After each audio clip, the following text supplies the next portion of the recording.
Hello and welcome to this week's episode of The Winning Post, your one stop for all the racing news and action from India and around the world. I'm Mandira Lalvani. Before anything, let's have a look at what's coming up on this week's episode. On the episode today, we take a look back at the year that was on the Indian turf. And after that, we rounded up the who's who of the Indian racing fraternity to wish all our viewers a very happy new year.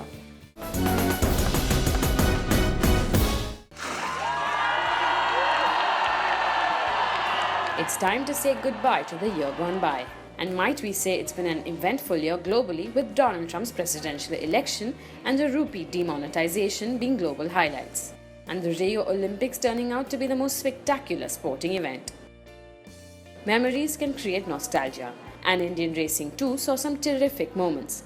While the new racing season is galloping at full steam, we take you back on this episode of The Winning Post to relive some of the most exciting moments and conquests on the Indian turf. December 2015 saw a young filly named Myrtlewood rule as the Queen filly in the Indian Classics. The Eat India company sponsored Indian 1000 Guineas was her first major assignment. Myrtlewood rocked on the track by dishing out a stupendous win by a long margin without much effort.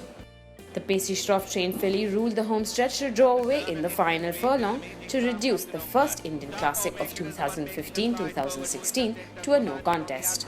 Then there's Avantgarde and Janine is in the centre. And just look at star formation has gone to the front. And Myrtlewood is the one coming up with a lightning run on the stand side in the blue and white. And she's the daughter of multi-dimensional. Is all set to go away with the Eat India company. Indian 1000 Guineas in taking style from star formation. Janine with the money. I hope this is one of my first of the season. I hope I win some more. She's always had a lot of ability, and I've always felt that she was a bit soft earlier on in her career, but I think she's really matured now. If you see her now in the paddock, she kind of fills her own frame, and she's kind of proud of herself, you know. I think she will improve on this as well. Very excited because I was a bit nervous because she had a setback in Bangalore, Myrtlewood, but I knew she had a lot of talent. So I was thrilled, especially as she was fourth last running most of the way. I thought, oh God, don't tell me she's doing it again. But when she took off, she really had, third or fourth engine. And I was extremely pleased that Multi and China Visit were right there. It's very special because there was a bit of a view that, is he just a first season sire, multidimensional, or is he going to prove it? So, you have to keep winning. You just can't, people forget you after the last race. So, to that extent, I think it was very special. The lineup for the Delton Casino's Indian 2000 Guineas looked a competitive one on paper. But on the grass track, it was left to just two top contenders to fight out the finish. Phoenix Tiger, the prime favourite, fought off a thrilling duel with Costa del Sol to clinch the issue by a narrow margin. Outside after that is Costa del Sol, Colombiana widest of all. But Perfectionist is the leader, and the Phoenix Tiger is the one galloping strongly up on the outside. Costa del Sol making a forward move. Then there's Bold Command. But it's Phoenix Tiger from Costa del Sol. Is Phoenix Tiger from Costa del Sol. Phoenix Tiger from Costa del Sol. Phoenix Tiger from Costa del Sol. Phoenix Tiger and Colmo Donoghue winning the 2000 Guineas. We finished 1 and 2. Very happy with Phoenix Star. I think he's a great stallion. And they finished 5 lengths ahead of the third horse. So what more can I say? Very, very happy, yes. Yeah, well, on form, he should have won the way he did, and he did. So it was a good crop, and neither of the two horses have really done anything wrong. Both are Grade 1 winners. Both deserve to be where they are, fighting it out for the 2000 Guineas. And I think these are the best two horses in India at the moment. The winner races, the way he races and the way his stride is, looks more like he'll get a mile and a half. The runner-up, on the other hand, is more stoutly bred than the winner is. So I think it's, I'll be very happy if they're both fighting it out in the finish in the Derby. Myrtlewood once again rose to fame with a clinical performance while producing her patent sizzling gallop at the finish to overwhelm the opposition in the Vilu Poonawalla Indian Oaks Grade 1. The filly simply left the others frozen with her scorching turn of foot, winning her second classic on the trot by a whopping 4 lengths. And they're away and racing for the Villu Poonawalla, Indian Oaks, even dispatched from the gate by all the runners, making a forward move, hugging the rails very close behind his it's Chef Deer, and then there's Heather as the head turns for home. Round the turn and into the street, Lavender Blue comes in on first from Shivalik Heroine going ahead in the centre. After that is Chef Deer is making a quick forward move on the outside. Myrtlewood is the one unleashing a powerful run on the stand side, and just look at Myrtlewood has gone sailing ahead, is about 2 lengths ahead of Chef Dior in second spot. Then there is Heaven is Here, wave after wave, Cameroon on the outside, but Myrtlewood is well clear of Chef Dior. Myrtlewood winning the Villu Poonawalla Indian Oak. Well, I've only seen half the race because I got back into the stands late, so I only saw it from the 7 furlong marker. And I was watching Myrtlewood for a while. Then I lost sight of her and I suddenly saw her around the bend about 10 or 15 horses wide. And then she did it well from there. Let's see how she gets back, and well, logically it would have to be the Indian Derby. I want to say something specially about the lady that the race was named after, Mrs. Villu Poonawalla. I think she was one of the finest human beings that you could ever come across.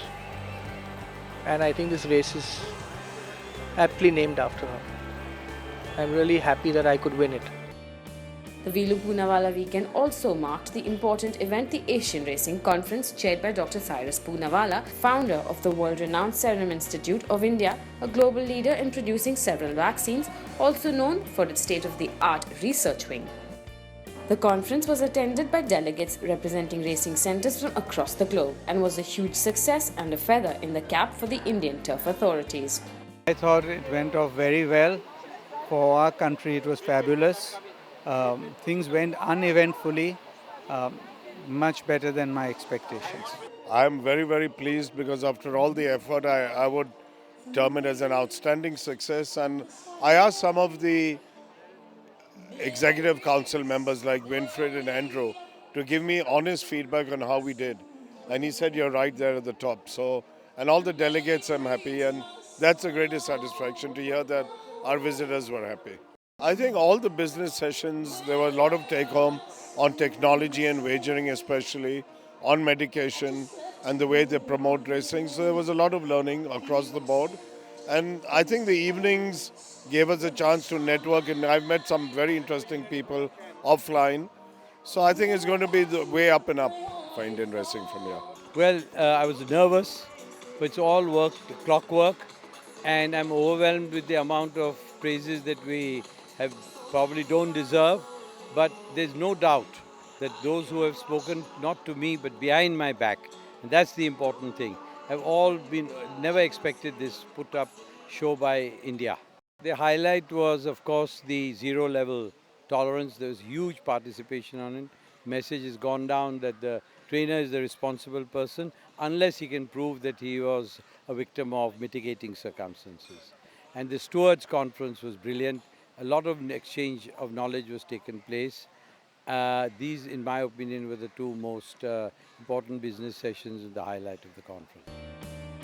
India's biggest and richest racing event is traditionally held on the first Sunday of February each year. The Kingfisher Ultra Indian Derby saw the emergence of a new champion who was to garner further glory post the Derby.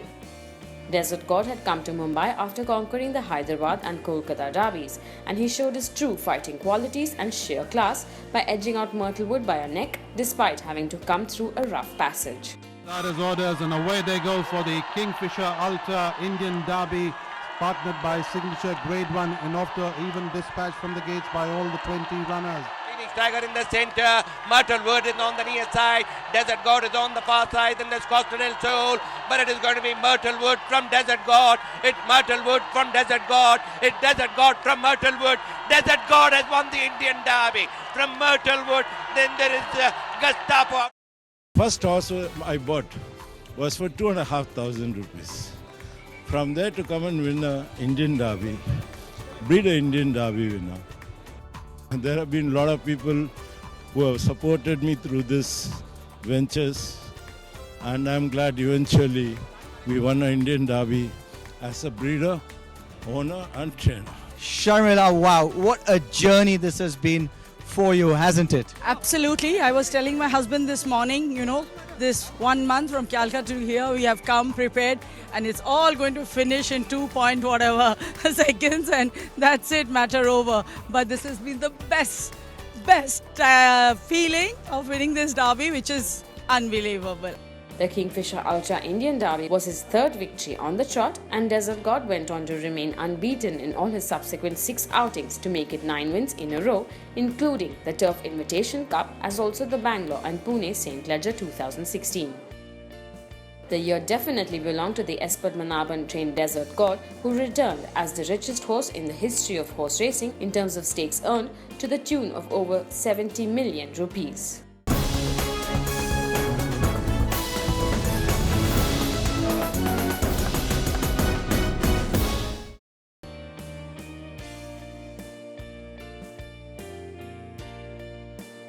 His very next target was the Invitation Cup held after a long gap at Chennai. Desert God had to contend with the seasoned campaigner Quasar, the reigning champion, and with another top contender in Be Safe. And the suspense was at its peak. Quasar took the first crack as he shot into the lead soon on turning for home. But the versatile Desert God was up to the challenge and wore the ruling champion down with a crackling finish to win by a neck. Passed on the outside by Shivalik Shahs. Smart Strider. Desert God is the first one, comes to challenge Smart Strider. Smart Strider still in front of Desert God. Be Safe. After that there is Costa del Sol. Costa is lost in the... It's Costa in front now. Costa from Desert God from Costa. Desert God wins the Indian Turf Invitation Cup from Costa. Each year, a new champion is spotted, and at Bangalore, one young colt drew all the attention. Trainer S.S. Ataulahi, trained Sergeant at Arms, had suffered a setback after his facile win in the Colts trial, yet emerged victorious in the Kingfisher Bangalore Derby, literally toying with the opposition. His amazing turn of foot met with nods of approval from the racing pundits. Sergeant at Arms, they all said, is the one to watch out for in the current year's classics. Start is orders and off they go for the 2016 edition of the Kingfisher Ultra Derby Bangalore Grade 1 as they settle down to race. The 12 runners. Rose is the one which gets a lovely race run and being produced about 6 wide off the fence is Captain Morgan, who makes the rules as the leader. And just look at the public rage here with Sergeant at Arms comes up with a devastating run on the outside, goes ahead by about 2.5, 3 in front of who makes the rules. Then comes Ice Glacier, Astro Rose, Ica. Further back comes the next Star Nijinsky, but inside the final 50 meters and he can go ahead straight to the queues here at the winning counter as Sergeant at Arms has won the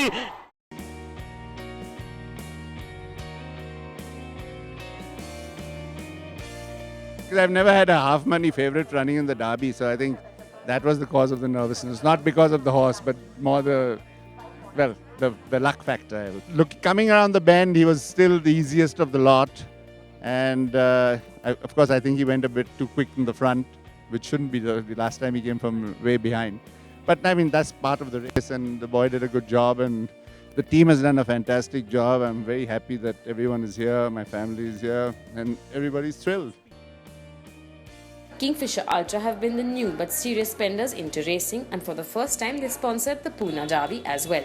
Accolade, owned by Dr. Vijay Mallya, the liquor baron and sponsor of the Pune Derby, put in a scintillating burst to win the Pune Derby with ease. And they're away and they're racing for the inaugural running of the Kingfisher Ultra Pune Derby.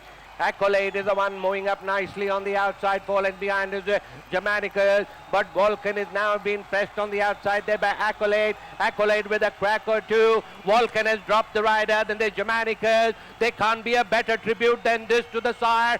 Burden of Roof. Accolade does it in the Pune Derby from Jamaica's Nam. Trevor, really well done.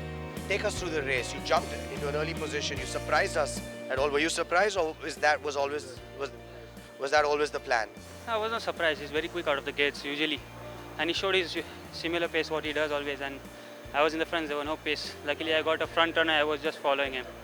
Came into the straight, picked up, and he won well. Won very well. All right. Big question. We all know he's brilliant over a mile. We know he's won over a mile and a quarter.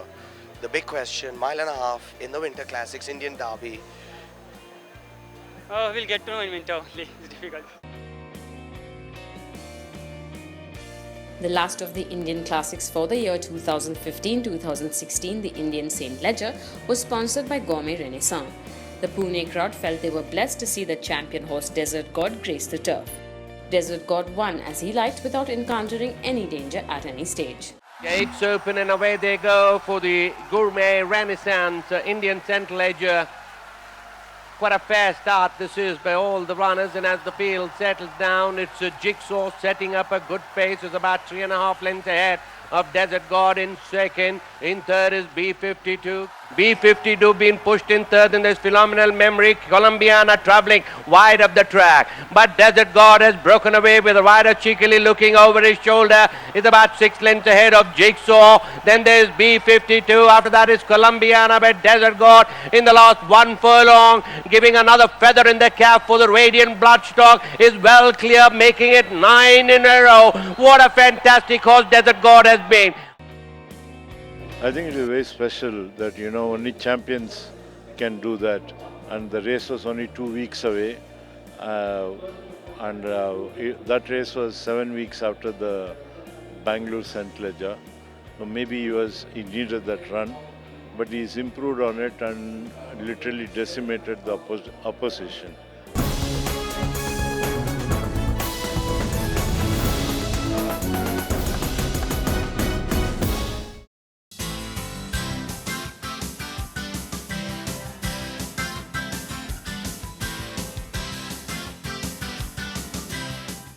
We are, very much looking forward to a great racing time in the New Year's, because it's going to bring in our very close friend, Mr. Mohit Lalwani's 50th birthday.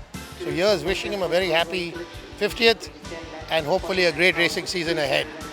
For Who Makes the Rules? Yeah, I'm looking forward to it as well. I've come here from New York to be with my brother for his birthday. So looking forward to being with him and the family for his birthday, and obviously wishing him and all the very best for a successful racing season. Well, I hope it's better than last year. I think last year we had a good year, and we can only hope that next year will be even better, high quality racing action, and hopefully some of my horses win bigger and better races. Well, hopefully 2017 should go well. I have few decent horses, and my older horse Severus should do well in his future races. And his program is to run the Stayers Cup in the invitation weekend. So hoping for the best for the new year. I wish everyone a happy new year for the racing people, the racing goers, and wish our horses run well. And this 2017 should bring us some more luck. That's all. Good luck. Let's hope the new year starts off well. As we just beginning of the ending of the year, I've started winning my races and hope to do more in the future. Very much hopeful about the coming new year 2017, which will start from 1st of January, that is Sunday. We also have a racing here at the racecourse, and I hope all the members and their guests will come and enjoy the racing as well as Happy New Year get together. I wish each and everyone more happiness, more prosperity, and above all good health in the coming new year.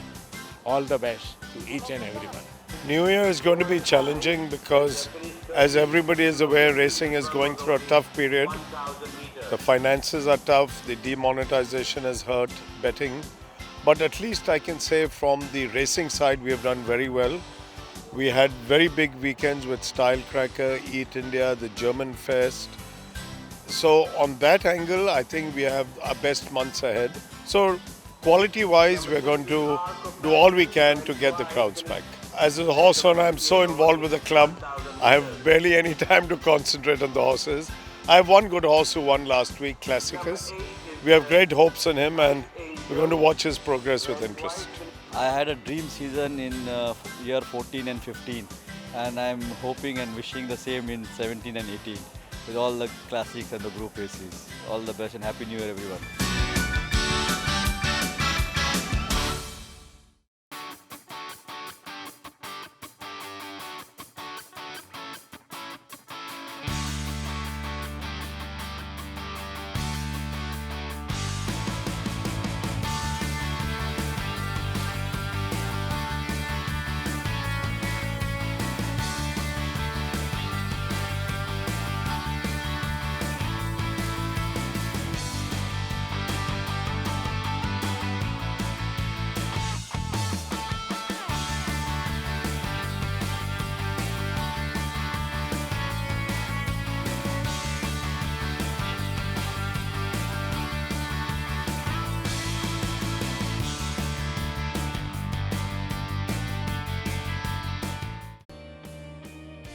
it was an enjoyable year of racing all around, and the year's crowned emperor was obviously Desert God with his rich haul in the classics.